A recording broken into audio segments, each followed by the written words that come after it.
My name is Kelsey. Standing in this grocery store aisle, looking at the woman in front of me, I'm transported back to a time when my life was turned upside down. She's my sister, Ava, and the sight of her brings back a flood of memories. It all started at my parents' place in Seattle. We were in the backyard, the barbecue still smoking, and everyone was caught up in the food and small talk. Ava walked over to the patio table where my laptop was open. With a smirk, she asked, "You really won't lend me $15,000? It's not that much." Before I could even respond, she turned towards the pool and threw my laptop in. The splash was deafening, and my entire digital marketing business, months of hard work, vanished under the water. My dad just shrugged and said, "Well, that's what happens when you don't help your sister." No one asked if I was okay, if I could afford to lose that laptop. I didn't make a scene. I just reached into the cold water, pulled out the laptop, watched it die in my hands, and then left without a word. Growing up, I was the responsible one. I got good grades, went to the University of Washington for business, and built a successful digital marketing firm. By 32, I was making more money than I ever thought possible. I bought a nice apartment in Seattle and paid off all my debts. Ava, on the other hand, was 3 years older than me. My parents always said she was the artistic one. She dropped out of art school after a year, moved from one odd job to another, and then decided to become a full-time ceramic artist and social media influencer. She lived in a small studio apartment that my parents transferred to my name for some financial reasons. And she was always asking for a little more help. When I started making good money, I became the family's safety net. It began with small things. My mom would say, "Ava's phone bill is due. Can you add her to your plan? It'll be easier." So I did. Then my Uncle Tom's line got added too. Of course, I was the one paying the whole bill. Subscriptions followed. Ava needed Netflix to play in the background while she worked on her ceramics. She needed my Amazon Prime to get her supplies faster. She needed my Adobe Creative Cloud because it'll really boost my business when it takes off. I gave her my logins, thinking it wasn't a big deal. The bigger requests came later. When Ava wanted a car, she couldn't get a loan on her own.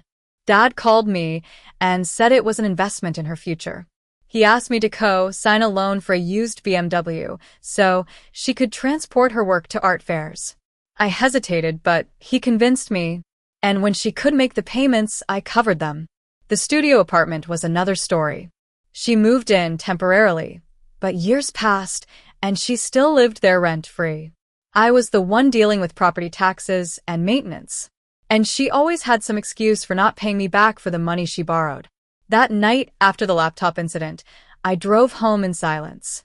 I sat at my desk, opened a document, and started listing everything Ava had because of me.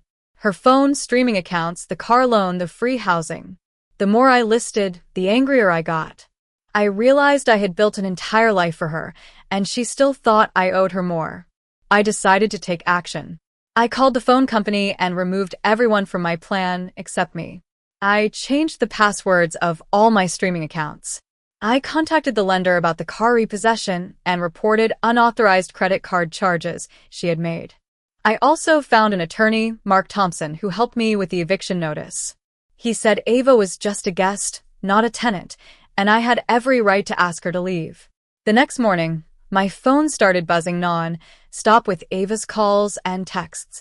She was furious. She couldn't understand why her phone wasn't working, why her car was being repossessed. My parents also called, scolding me for being so harsh on her. Ava showed up at my apartment, pounding on the door. She was screaming and calling me names. I called the police, and when they arrived, the officer told me I had done everything legally. She advised me to consider a restraining order if Ava continued to harass me.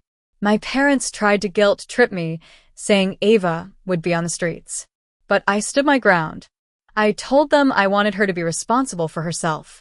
A few hours later, Ava made a public post on Instagram about how I was a greedy and heartless sister.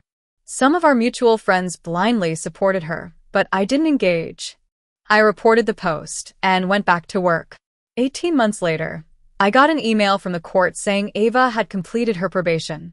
Her community service hours were logged, and she had paid back her debts. Today, in this grocery store, Ava stands in front of me, looking older and more tired. She says, "I'm sorry, Kelsey. For the laptop, for the money, for everything. I know I took advantage of you. I was just too lazy to take responsibility for my own life." I take a deep breath and say, "I appreciate you saying that, but things can't go back to the way they were. If we have any relationship in the future, it'll be on clear terms, and I'll walk away if you start the old patterns again." She nods, understanding. As I walk away, I realize I've finally chosen myself.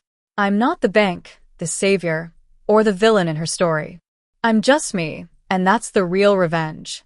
Family loyalty without boundaries is self-erasure, and I'm done with that.